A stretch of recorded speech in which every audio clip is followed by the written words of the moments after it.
Terima kasih sudah datang di Buku Akik. Ini acara kedua kami hari ini. Kalau tadi siang sebenarnya sebelumnya ada Titah dan Mas Budi yang ngobrol-ngobrol. Sekarang ditutup sama saya, Anggi dan Mbak Intan yang akan menemani minggu malam teman-teman di Buku Akik. Kita akan ngobrol-ngobrol santai aja Mbak tentang buku gentayangan. Mungkin sebelumnya aku mau sedikit throwback dulu kali ya tentang buku gentayangan karena seingatku udah 7 tahun yang lalu ya diterbitkannya tahun 2017 gitu dan baru bulan Agustus ini diterbitkan kembali dicetak ulang versi hardcovernya gitu yang mungkin teman-teman udah lihat dan pegang juga gitu ya, atau lihat juga di depan ini gitu. Sekilas tentang buku gentayangan, novel gentayangan yang diterbitkan pertama oleh Gramedia Pustaka Umum tahun 2017. Formatnya itu nggak biasa gitu, kayak ya mungkin teman-teman yang lahirnya ya nggak tahu, kita seangkatan mungkin ya di tahun 90-an gitu kita kenal dengan novel interaktif yang Goosebumps segala macam. Nah itu kan novel interaktif ya. Nah ini muncul yang versi lokalnya, versi Indonesia gitu. Dan di mana pembacanya memilih sendiri jalan ceritanya gitu. Dan responnya tuh lumayan cukup positif sehingga menjadi terpilih sebagai karya prosa terbaik Tempo tahun 2017 dan juga masuk 5 besar Kusala Sastra Katulistiwa tahun 2018. Lalu novel ini juga sudah diterjemahkan ke dalam versi bahasa Inggris dengan judul The Wandering. Dan tentu saja mendapatkan penghargaan juga dari Pen Translate, dari English Pen dan Pen Hame Translation Van Grant dari Pen Amerika gitu. Dan tepat 7 tahun setelah terbitan pertamanya diterbitkan kembali versi hardcovernya dan yang akan kita bahas pada malam ini gitu. Oke, langsung aja ya Mbak Intan. Terima kasih sudah mau datang. Ini yang kedua kalinya ya di Buku Akik. Iya betul. Tahun lalu malam Seribu Jahanam ya. Betul. Ya ini kedua kalinya datang ke Buku Akik untuk kita akan ngobrol bareng gentayangan.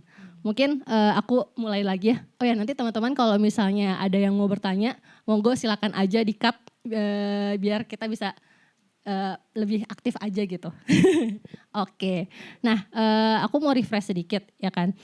Kalau misalnya untuk proses penulisan gentayangan, tadi kayak aku udah bilang, ini tuh jarang banget ada di Indonesia gitu, novel interaktif gitu. Mungkin sekilas yang aku tahu pertama kali itu ya baca buku novel interaktif tuh ya Goosebumps itu gitu. Dan itu pun juga ringan gitu, nggak yang cuma cerita anak-anak aja gitu. Nah, boleh ceritain gak sih proses dibaliknya ini gitu, proses pembuatannya mungkin? Iya, jadi waktu kecil saya baca buku, mungkin karena generasinya beda ya. Jadi saya nggak baca yang Goosebumps. Saya justru membaca seri Pilih Sendiri Petualanganmu. Itu waktu itu diterbitkan oleh Gramedia, Choose Your Own Adventure, yang dia tahun 70-80 gitu dan sekarang udah jadi trademark gitu. Makanya waktu Netflix bikin Bandersnatch ada persoalan trademark itu kan. Nah terus saya udah lama pengen nulis dengan format itu tapi kok kayak hanya gimmick aja gitu. Dan memang itu untuk bukan anak kecil banget ya, tapi kayak remaja lah gitu. Saya nggak pengen bikin versi remaja dan belum ketemu juga gitu apa sih alasannya harus bikin dalam format Pilih Sendiri Petualanganmu. Jadi idenya saya simpan aja dulu, kemudian baru setelah beberapa tahun setelah nerbitin Sihir Perempuan saya kembali ke ide itu karena saya ingin menulis tentang perjalanan di masa global ini gitu, bagaimana kita itu dibentuk sebagai subjek yang berjalan, baik itu sebagai turis atau misalnya mahasiswa internasional atau buruh migran gitu. Kita gimana pun juga pasti dibentuk oleh perjalanan. Terus dalam perjalanan itu kan kita harus membuat pilihan-pilihan gitu ya. Nah jadi karena ada pertanyaan soal perjalanan dan apa ya, pilihan apa yang kita ambil, dan kalau kita pilih jalan A barangkali jalan B lebih baik kayak gitu ya. Kalau kita berjalan barulah saya kembali ke format pilih sendiri petualanganmu itu. Kalau boleh tahu prosesnya berapa lama tuh Mbak? Kayak soalnya kan lumayan pindah-pindah tuh, kayak risetnya berapa lama segala macam kayak gitu. Prosesnya 9 tahun. Karena Panjang sekali. iya, karena di Sambi gitu. Saya waktu itu kayaknya mulainya 2008 ya kalau nggak salah. Jadi saya baru masuk PhD tahun pertama, kemudian selesainya kayaknya saya udah sekian tahun lulus PhD gitu. Jadi apa ya, karena PhD kan sulit gitu ya.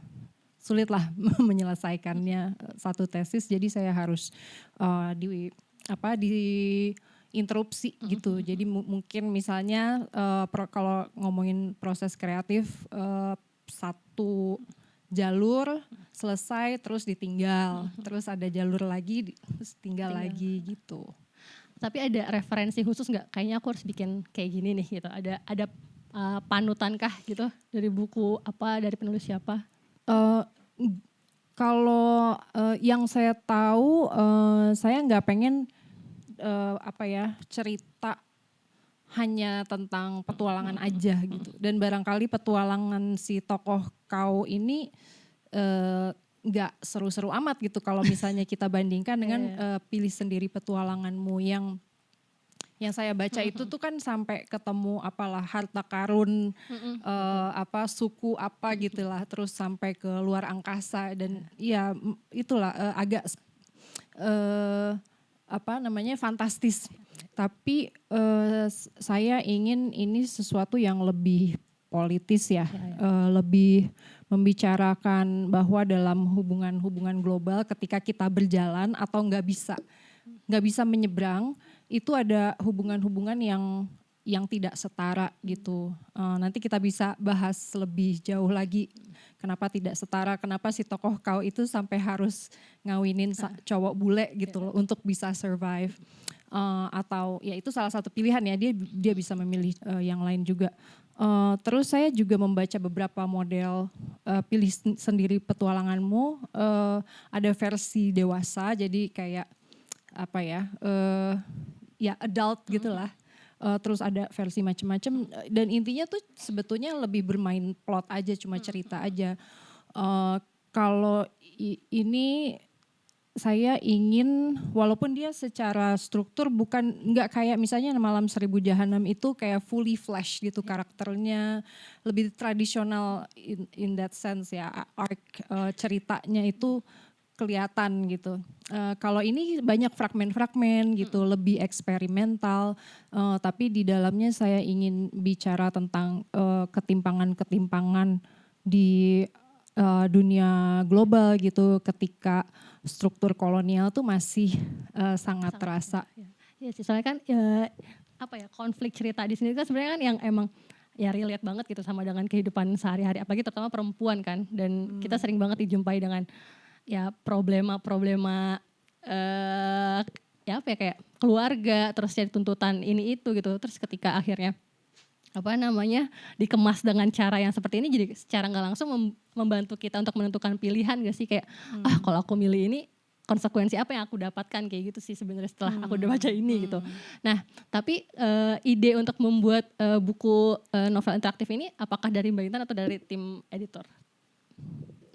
Ketika diajukan ke redaksi gitu kayak wah ini susah nih gitu, atau gimana? Aku pasti pengen tahu aja konflik di balik itu gitu, cerita itu.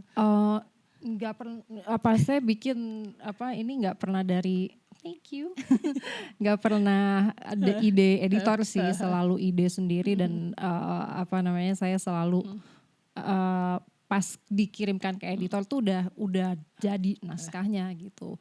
Responnya gimana Mbak? Dari Mbak Mirna ya ini editor? Iya, editornya Mbak Mirna di GPU. mungkin kesulitan terbesarnya itu adalah karena dia pilihannya banyak ya. Jadi kayak ada 15 jalan cerita. 15, oke. 15 jalur.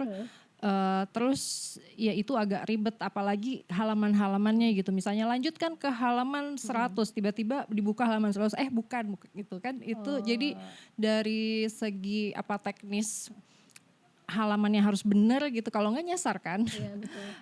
Itu sampai proofreadingnya tuh sampai 9 kali. Itu proofreading berarti kan dia udah diedit ya, jadi udah bukan editan yang sifatnya apa substansial banget gitu. Mungkin ada edit bahasa sedikit-sedikit, tapi lebih banyak ribet apa namanya halaman-halamannya tuh harus benar gitu. Jadi kalau nggak benar dia akan tersesat di halaman. Aku penasaran sih, apakah sempat ada kayak ya udah main mapping nih, semuanya dicoret-coret bener-bener ada coretannya gitu kah atau enggak sempat diskusinya? Iya. Karena kan pasti ya itu menentukan alurnya ke sini segala macam, dan penasaran juga apakah dari 7 tahun ini ada pembaca Mbak Intan yang benar-benar Mbak aku udah ngikutin semua alurnya gitu dan kayak bilang ke Mbak Intan gitu cerita aku udah semua cerita kayak gitu-gitu kah? Iya banyak. jadi pas saya dalam proses kreatif saya bikin peta gitu ya. Petanya jelek lah di coretan di kayak kertas lebar gitu. Nah, terus ternyata pembaca tuh bikin peta sendiri gitu. Terus ada juga yang bikin petanya pakai komputer gitu. Pokoknya canggih deh. Pasti seru soalnya ya itu harus di mapping kan, penasaran gitu endingnya di mana, titiknya di mana. Kalau sementara kalau misalnya kita baca ya nggak tahu, aku dulu pas baca Goosebumps itu tuh langsung baca di akhirnya aja deh karena pengen tahu endingnya kayak gimana karena ketakutan juga gitu. Nah kalau ini kan benar-benar harus ngikutin urutan dari per halaman kan sebenarnya. Gitu. Ya tapi apa namanya terbuka untuk pembaca pengen bacanya gimana sih ya. Jadi ada juga yang bacanya dari halaman pertama sampai halaman terakhir. Terus rasanya jadi beda, jadi apa ya yang melakukan ini bilang kok kayaknya ada cerita yang pas saya baca tuh ada yang lewat tapi saya nggak tahu itu apa jalur apa gitu. Itu menarik juga. Terus ada juga yang awalnya ngikutin 1-2 jalur terus lama-lama random baca aja yang bisa dibaca gitu. Karena banyak fragmen-fragmen juga di dalamnya gitu. Misalnya cerita-cerita yang satu halaman gitu. Terus ya ada juga yang, nah ini yang tidak saya sarankan sih. Oh betul. Jadi membaca tapi hanya 1 jalur aja. Jangan, soalnya bukunya mahal. Ya. Benar. Apalagi versi ini. Tapi gak rugi sih, bagus soalnya. Terima kasih. Bagus ini semuanya gitu dibanding yang sebelumnya. Nah Mbak, aku mau nanya lagi ke apa namanya. Teman-teman ada yang mau bertanya kah? Sebelum aku lanjut ke pertanyaanku. Belum. Oke. Apa namanya? Ini kan covernya kan gentayangan itu selalu identik dengan sepatu merah gitu. Terus ada yang bilang sepatu yang baik itu akan mengantarmu ke tempat yang baik gitu. Nah, apakah pemilihan sepatu itu jadi kayak satu ikon kah yang akan menemani kita mengantarkan si tokoh kau ini untuk ke tempat yang dia inginkan gitu, tempat terbaik yang dia tuju gitu. Itukah? Awalnya begitu ya, kan perjanjian dengan iblis itu ditandai dengan iblis memberi sepatu sehingga dia bisa kemana aja. Tapi pemberian itu datang dengan kutukan. Jadi kalau kamu bertualang, kamu nggak akan bisa pulang gitu. Nah tapi pada akhirnya berdasarkan jalan cerita yang dipilih, endingnya bisa macam-macam.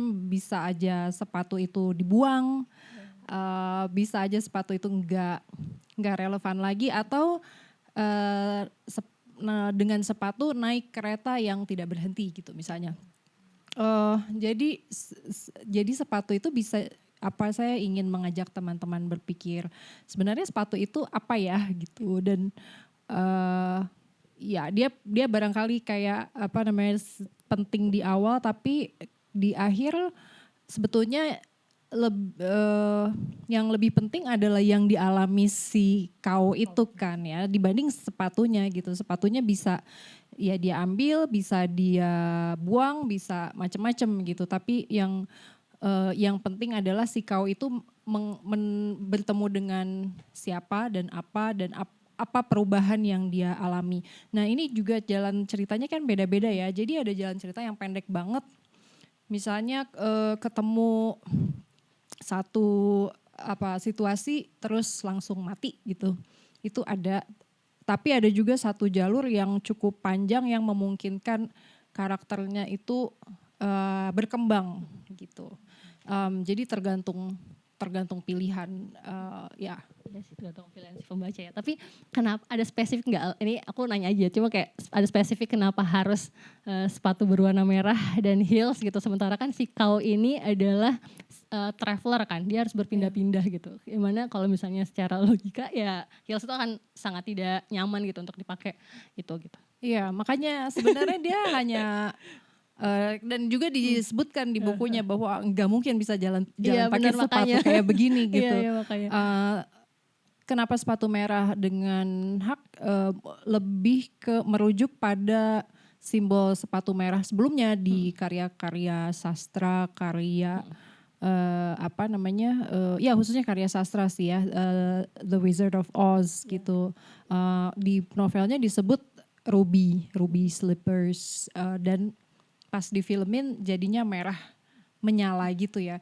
Terus ada juga Hans Christian Andersen cerita tentang sepatu merah yang tahu ya ceritanya.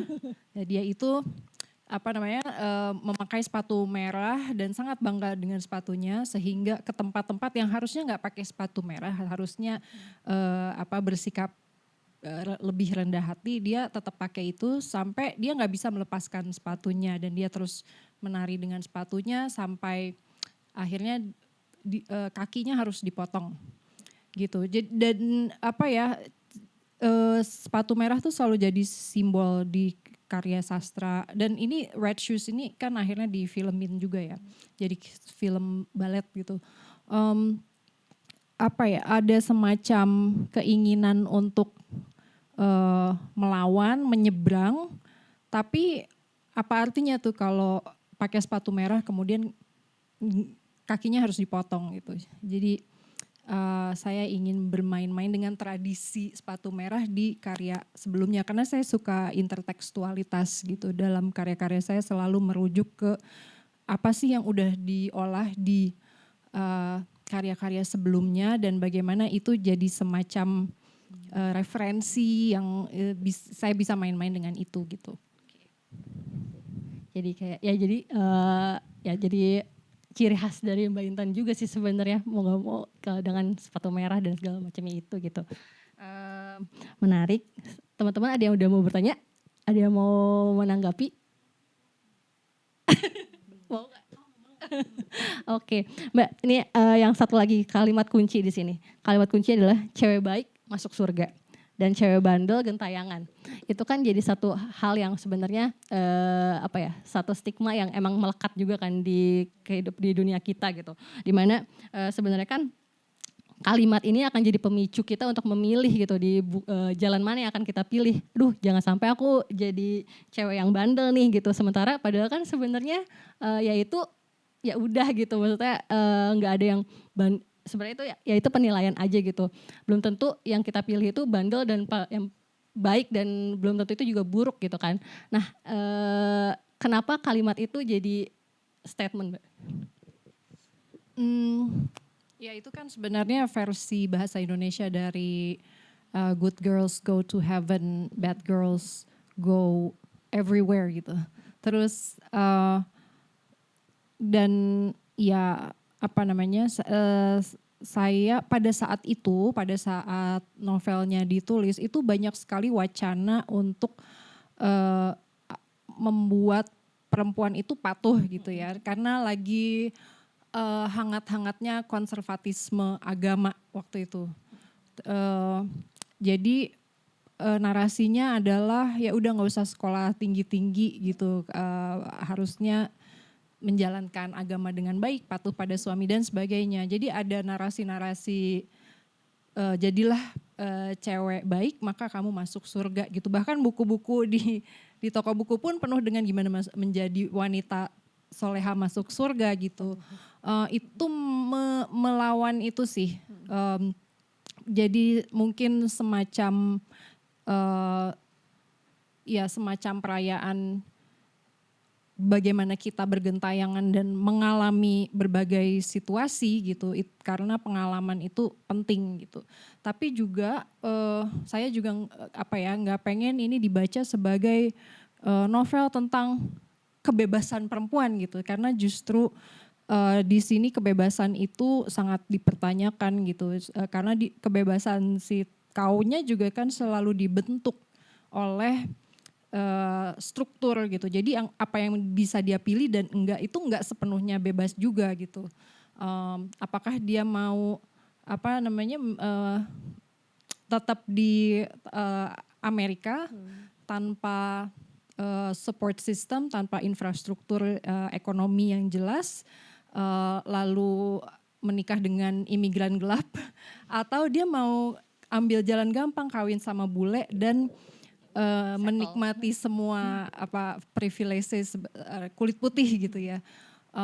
Ya, dan pilihan-pilihan ini kan sangat dibentuk oleh struktur yang ada dan privilege yang dia punya juga gitu. Jadi si tokoh kau ini tidak punya banyak privilege kan, ya udah dia dikasih sepatu tapi nggak punya pendidikan yang atau kualifikasi yang memungkinkan dia untuk melamar pekerjaan yang layak gitu.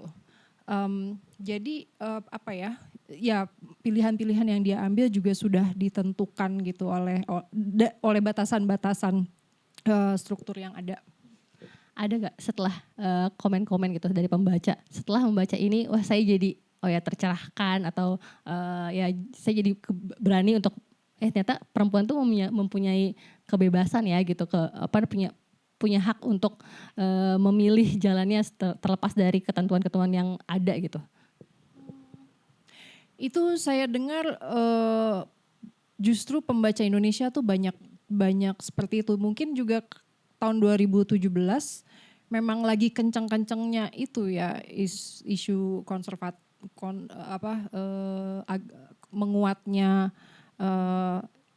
konservatifisme agama. Bentar, ini otaknya agak-agak karena kurang kopi.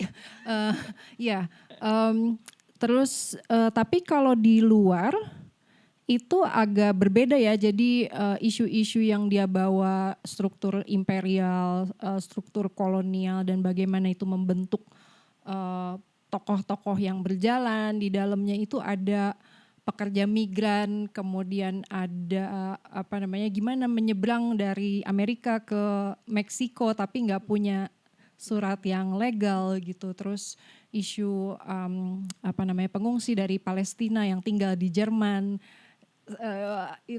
Ya sekarang jadinya kerasa ini banget ya, kerasa sangat dekat gitu. Justru mereka melihat struktur imperial dan kolonial itu sangat lekat gitu ketika kita berjalan-jalan dan menemukan subjek yang berjalan-jalan juga gitu. Menarik sih melihat kalau di luar tuh apa yang lebih banyak dilihat, di Indonesia apa gitu. Karena di Indonesia emang pada saat itu tuh orang kesel banget gitu dengan narasi-narasi perempuan nggak boleh sekolah tinggi-tinggi gitu kan. Ya. Ya benar-benar. Akhirnya ya semoga tercerahkan lah semuanya ya gitu. Nah teman-teman ada yang mau bertanya? Sudah? Iya. Ya.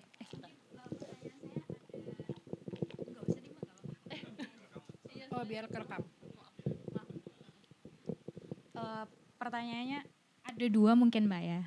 Dalam tulisan perjalanan, terutama penulis perempuan, karena dalam sejarahnya sendiri tulisan perjalanan ini juga mewakili bagaimana suara perempuan itu dituliskan gitu kan.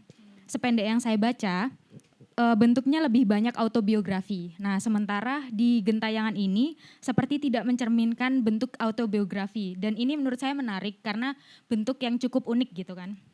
Terus apakah bisa dikatakan sebenarnya perjalanan sepatu merah ini juga menggambarkan perjalanan Mbak Intan sendiri dalam menemukan sepatu merah dalam tanda kutip sebagai individu yang nomadik misalnya. Kemudian yang kedua, kalau dikatakan si kau ini tidak memiliki privilege, tetapi melihat narasi-narasi yang memperlihatkan bahwa si kau ini memiliki wawasan pengetahuan yang cukup luas. Misalnya seperti pertanyaan ketika si kau ini bertemu dengan orang asing di kereta, dia meralat atau merevisi pertanyaan basa-basi seperti pertanyaanmu kuno dan terlalu pribadi, kubalas bagaimana membagi waktu sebagai ibu dan pacar gelap seperti itu. Itu secara tidak langsung Mbak Intan memperlihatkan bahwa argumen tentang privilege secara pendidikan tadi agak kontradiktif gitu. Jadi bagaimana cara melihat privilege yang dimaksud itu tadi. Mungkin itu. Terima kasih. Siapa? Intan. Dengan Mbak Intan juga. Wah, oke. Ada 3 Intan di sini. Yang tentang penulis perempuan itu sifatnya autobiografis. Boleh nggak dicontohkan misalnya apa yang dibaca? Seperti ini Mbak, novel karyanya yang paling terkenal itu mungkin yang pernah difilmkan ya, seperti karyanya Elizabeth Gilbert yang Eat Pray Love itu salah satu tulisan perjalanan juga. Terus yang mungkin saya tahu itu juga dari tulisan Margarita Dura dari Prancis, itu juga dia menuliskan tulisan perjalanan tapi bentuknya autobiografi. Itu juga cukup mengalami kontroversial lah. Karena tulisan perjalanan ini apalagi yang dilakukan oleh perempuan itu cukup kalau yang saya baca dari bukunya Carl Thompson itu, dia mengatakan bahwa secara tidak langsung tulisan perjalanan yang ditulis oleh perempuan ini mewakili wacana tandingan untuk tulisan perjalanan yang dilakukan oleh laki-laki begitu. Oke.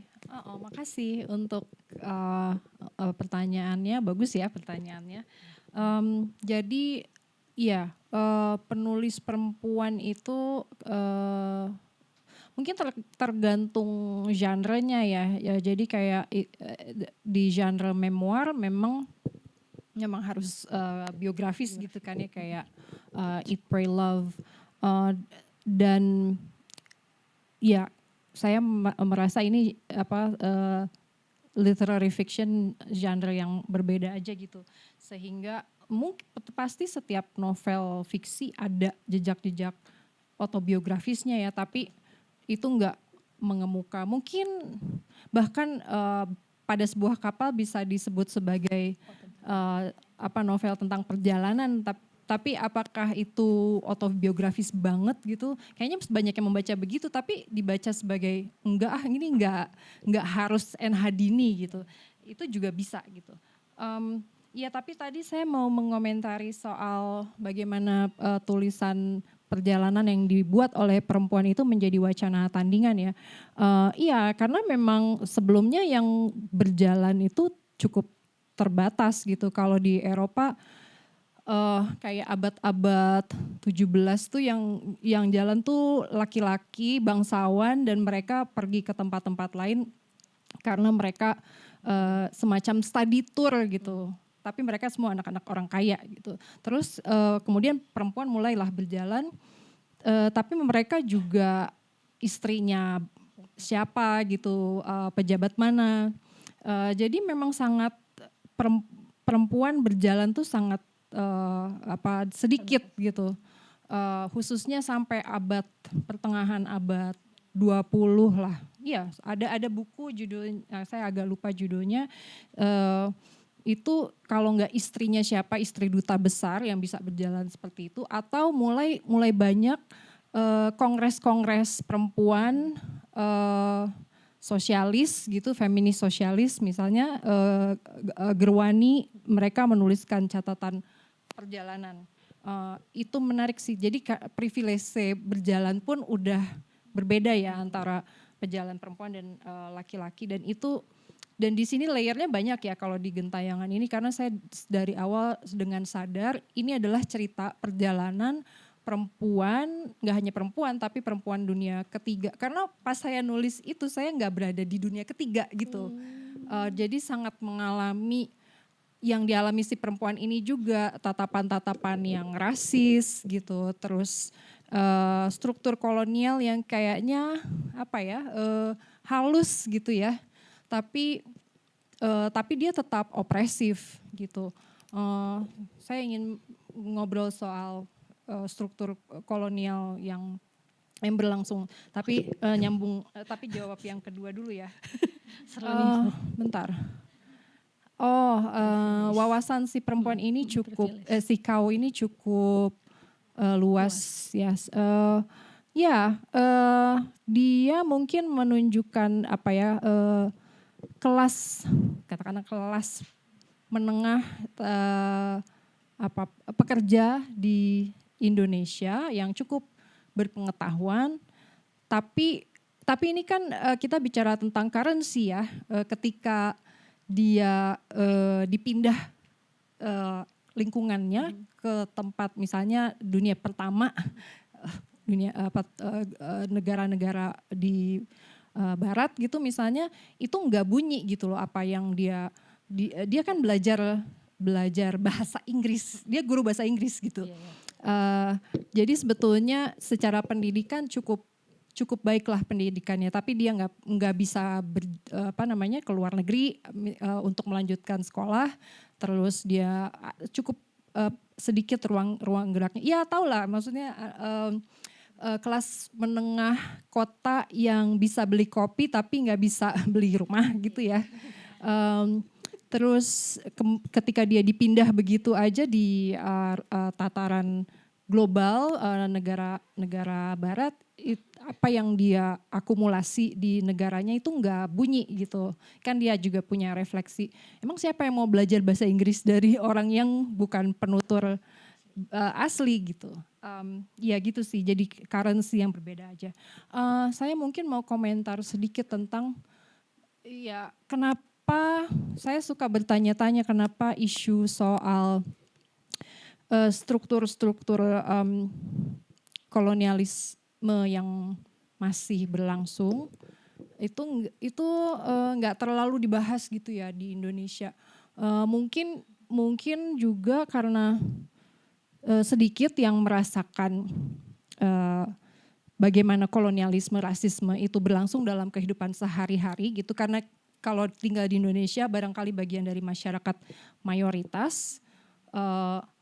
Sementara saya selalu menjadi warga minoritas ya, karena kalau tinggal di luar negeri gitu. Jadi mungkin itu, tapi sebenarnya di Indonesia pun struktur itu sangat mengikat gitu. Ya lihat aja, maksudnya di festival-festival seni itu pasti ada perlakuan yang berbeda dengan tamu-tamu kulit putih gitu, atau kurator-kurator kulit putih itu sangat diberi tempat gitu ya, dan mereka juga dari segi sikap itu sangat entitled gitu, merasa sangat berhak berada di sini, dan itu saya pikir hal-hal yang seringkali nggak disadari hanya karena festival itu ada di Indonesia, tapi itu terasa banget sih bahwa kalau yang ngomong bule tuh kita langsung ya benar gitu kan. Segalanya benar gitu kalau di mereka ya, benar sih. Iya, dan kalau kita mengundang kurator bule itu kita langsung kayak punya prestis hebat banget gitu, paling hebat. Iya, udah paling hebat. Gitu. Jadi ya itu sih sebetulnya harus disadari bahwa struktur imperialisme global kamu nggak hanya merasakannya di luar negeri, tapi di sini tuh udah kerasa banget gitu. Oke, Mbak, menarik nih. Tadi kan ada cerita tentang perempuan dunia ketiga ya. Kayak boleh nggak sih diceritain gitu? Apa ya sebenarnya nggak tahu hal-hal minoritas apa yang dialami oleh Mbak Intan selama di luar gitu. Mungkin kalau sekarang kan ya nggak terlalu ya aku nggak berasa juga gitu karena di Indonesia gitu. Cuma boleh ceritain nggak apa aja gitu? Oh banyak sekali. Invalidasi yang dilakukan secara halus gitu, dipertanyakan kenapa kamu yang berada di posisi itu gitu, dan kita harus menjelaskan diri kita terus menerus, itu sering ya. Nah kalau di buku tuh contoh-contohnya lebih mengemuka, misalnya dia jalan, si tokoh kau ini jalan bersama pacarnya laki-laki kulit putih ini, dan dia dianggap sebagai perempuan yang menginginkan uang gitu.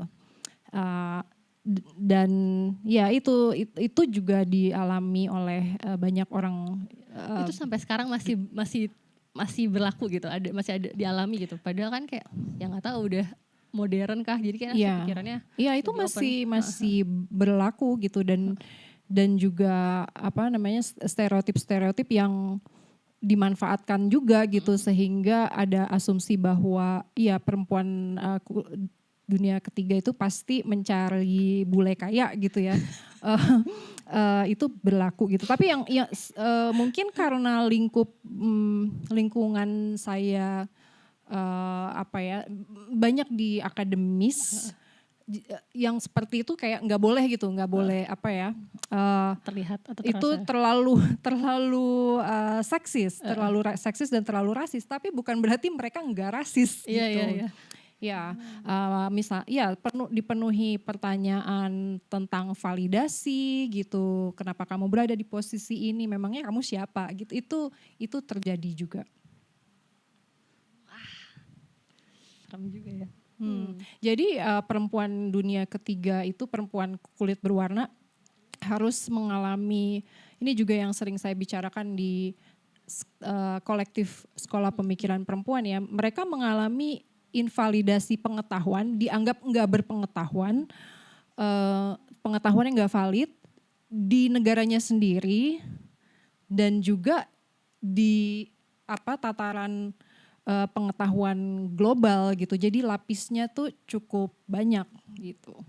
Ya, menarik sih ini. Kan berarti kan ketika menulis ini harapannya ada menulis atau ya membaca buku-buku tentang ya pergerakan, nggak tahu aku bilang pergerakan perempuan ya gitu, kayak ini kan harapannya adalah perempuan tuh jadi sadar gitu. Sementara teman-teman atau yang membaca ini kan terbatas Mbak, sementara yang sebenarnya pengennya mungkin ya entah ibu kita atau segala macam gitu itu bisa membaca gitu, jadi kayak mereka tersadarkan. Nah itu gimana ya cara biar apa yang kita rasakan gitu, apa yang kita alami itu sampai pesannya ke orang-orang yang mungkin tidak punya kesempatan untuk membaca atau tidak punya akses untuk untuk berkumpul di acara seperti ini gitu.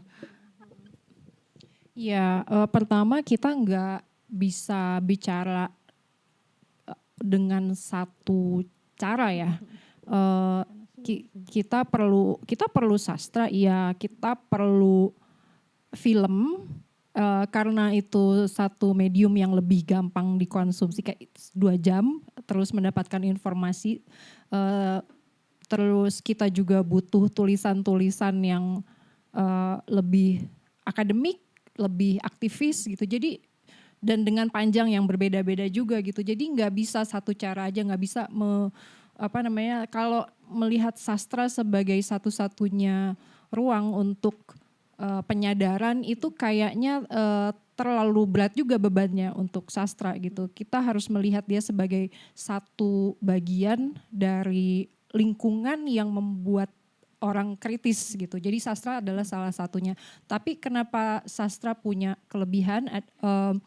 Itu karena kita ketika membaca karya sastra kan menghabiskan waktu yang cukup panjang gitu bersama satu karakter tertentu, bersama isu-isu tertentu gitu, dan waktu yang panjang itu bisa membuat kita untuk lebih reflektif, lebih intim ya, karena lebih intim dibanding misalnya nonton film atau nonton klip-klip pendek di social media gitu.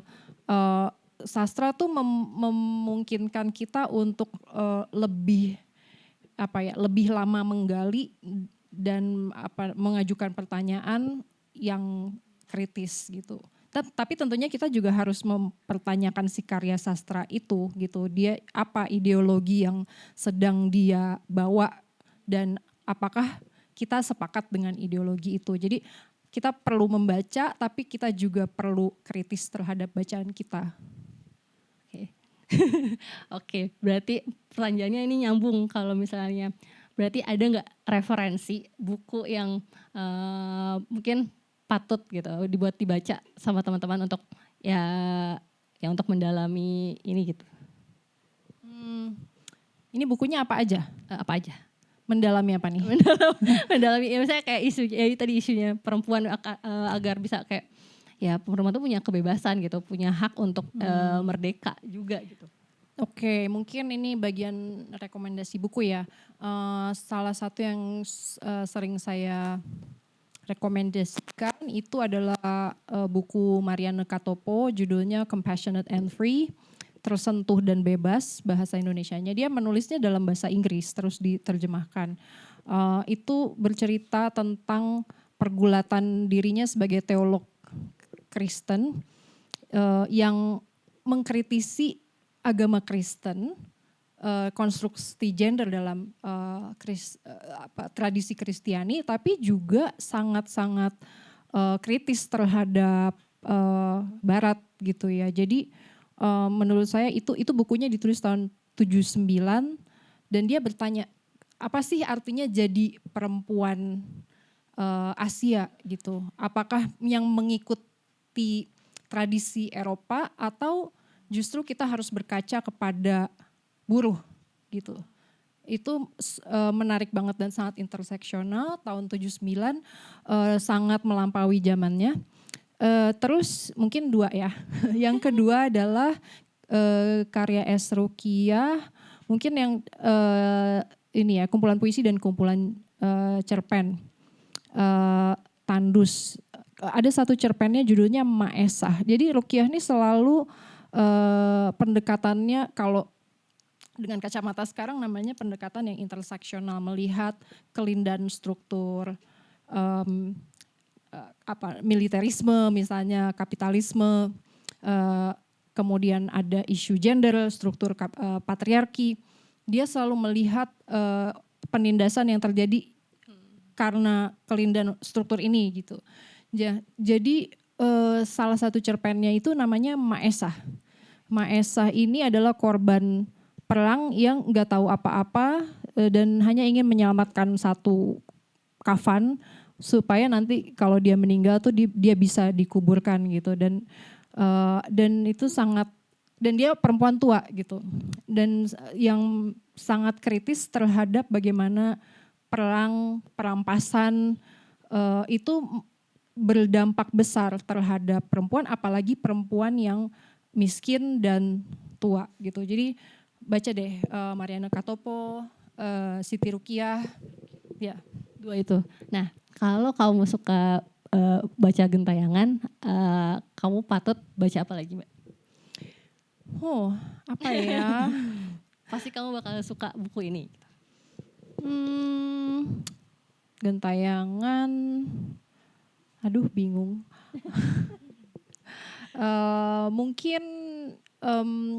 Mungkin menarik juga melihat menelusuri intertekstualitas di gentayangan itu gitu. Jadi mungkin kalau baca bisa menemukan ada referensi The Wizard of Oz, ada referensi Hans Christian Andersen, film banyak di situ, Vertigo, Hitchcock itu ada di situ. Kemudian puisi juga ada, Subagio Sastrowardoyo. Kemudian ada apa lagi ya? Malin Kundang. Ya betul. Lumayan banyak juga. Saya lupa film lebih banyak lagi, tapi sekarang lagi nggak kepikiran. Mungkin diintip-intip aja dan melihat referensinya. Tapi ada nggak yang setelah ada yang respon gitu setelah membaca ini, ada kayak tiba-tiba kepikiran mau bikin ininya nih videonya nih, video perjalanannya si kau, atau enggak bikin lagu kali ya, atau puisi gitu. Ada nggak yang udah ngerespon novel ini? Ada yang apa namanya, misalnya kayak ya foto-foto fans itu ada ya, kayak taruh sepatu di mana gitu, karena saya juga Ada Instagram ya kan? punya Ya? Instagram khusus naruh Gentayangan. sepatu merah di berbagai tempat gitu. Itu ada, terus udah gitu ada juga yang apa ya, mungkin saya belum melihat ada yang menyatakan ingin membuat lagu berdasarkan gentayangan, tapi belum kejadian. Apa lagi ya? Ya, Belum ada yang bikin lagu. Langsung lihat. udah. Waktu peluncuran ada lagunya. Langsung responsif banget. Iya. Iya sih, kayak kalau video susah sih tapi seru gitu perjalanannya. Sebenarnya mungkin gentayangan tuh karena dia ceritanya banyak ya, jadi agak susah juga gitu. Yang paling sering dibikin karya di apa ya, diinterpretasi jadi karya lain tuh misalnya pertunjukan atau ya pertunjukan tuh banyak tuh. Itu dari Sihir Perempuan sih. Kayak saya bingung tiba-tiba karena Sihir Perempuan diterjemahkan sebagian besar cerpennya jadi Apple and Knife ya. Tiba-tiba saya bingung karena ada sekolah di Filipina itu menggarap pertunjukan aduh kok lupa tentang dukun aborsi. Jeritan dalam botol. Oh iya. Iya, dan saya bingung kenapa cerpen itu juga yang dipilih dengan konteks ya Katolik dan anti aborsi gitu-gitu di sekolah ya. Ya itu pernah. Terus Perempuan Tanpa Ibu Jari sering banget untuk SMA, kuliah gitu-gitu. Terakhir Darah itu dipertunjukkan oleh namanya Irma Maulani, seniman dari Bandung. Dia bikin pertunjukan berdasarkan itu. Saya nggak tahu kenapa itu. Mungkin karena lebih lama juga gitu karyanya, jadi lebih nempel. Oke, teman-teman, kalau ada yang mau bertanya lagi, nggak mesti gentayangan sih sebenarnya. Kalau mau,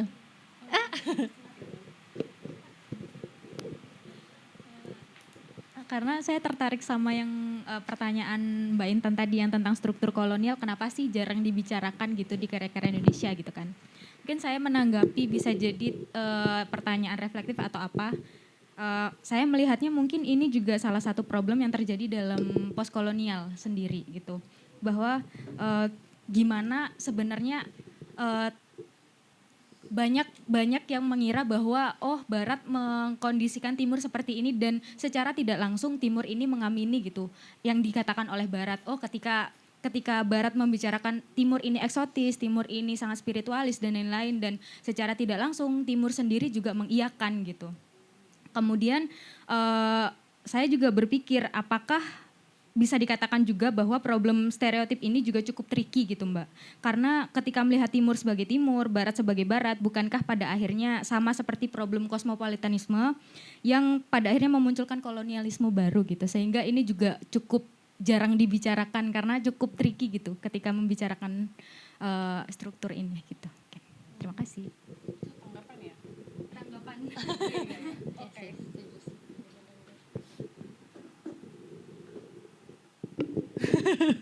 benar juga sih sebenarnya. Apa harus ya, tapi ya mungkin yang cukup benar itu adalah seringkali orientalisme ya pakai Edward Said aja ya, orientalisme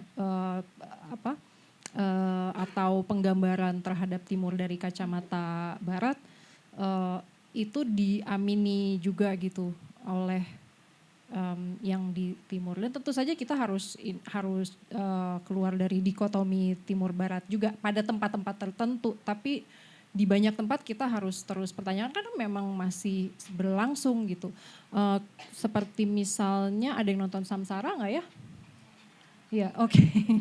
Ya, ya itu kan juga apa namanya cukup mereproduksi stereotip the savage ya, yang bahwa yang liar, yang main dukun itu apa kita di timur kalau misalnya kita karena tidak punya privilege sama sekali maka kita bersekutu dengan setan gitu ya sebagai orang di timur tidak punya kuasa dan di situ juga digambarkan bagaimana tokoh sentralnya si perempuan kulit putih itu menjadi tokoh yang melihat gitu, yang melihat segalanya dan dia pada akhirnya tersiksa dengan apa yang dia lihat gitu. Itu menurut saya cukup problematis. Sementara dia juga digambarkan sebagai perempuan yang vulnerable ya, the white women's tears gitu, jadi direproduksi juga gitu. Ya, tapi karena nggak banyak yang nonton Samsara, kayaknya segitu aja. Ya belum nonton. Gimana teman-teman, ada lagi yang mau bertanya? Kalau nggak ada yang mau bertanya, kita udah nih Mbak. Beneran nggak ada yang mau bertanya atau menanggapi sesuatu lagi? Dari tadi. Oke, selamat malam Teh. Oke, Teh lagi Kak. Sunda pisan. Iya, Sunda pisan. Gini ya Kak ya, waktu saya selesai baca Gentayangan ya, saya tuh ngerasa saya tuh dekat banget sama si Kau atau bahkan saya lah si Kau itu sendiri ya. Tapi saya mikir lagi, jadi sebelum tidur tuh kan saya ngelamun ya. Iya ya, itu Teh seolah-olah aku karena aku tuh perempuan gitu. Ya kan sepatunya merah ini juga kan emang untuk perempuan. Nah jadi saya tuh penasaran kalau cowok yang baca gimana ya tanggapannya gitu ya. Nah saya tuh pengen ngasih ya ke teman saya cowok yang suka baca juga. Tapi saya tuh takut bukunya nggak balik gitu ya kalau saya pinjemin gitu kan. Nah jadi saya mau nanya nih, pernah nggak sih Teh ada pembaca yang laki-laki gitu ya discuss ke Teteh, ya intinya dia suka dan atau bahkan mungkin merasa relate sama seperti saya gitu. Karena seperti yang tadi Teteh bilang ya, banyak part yang iya ya ini Teh kayak gini gitu kan ya.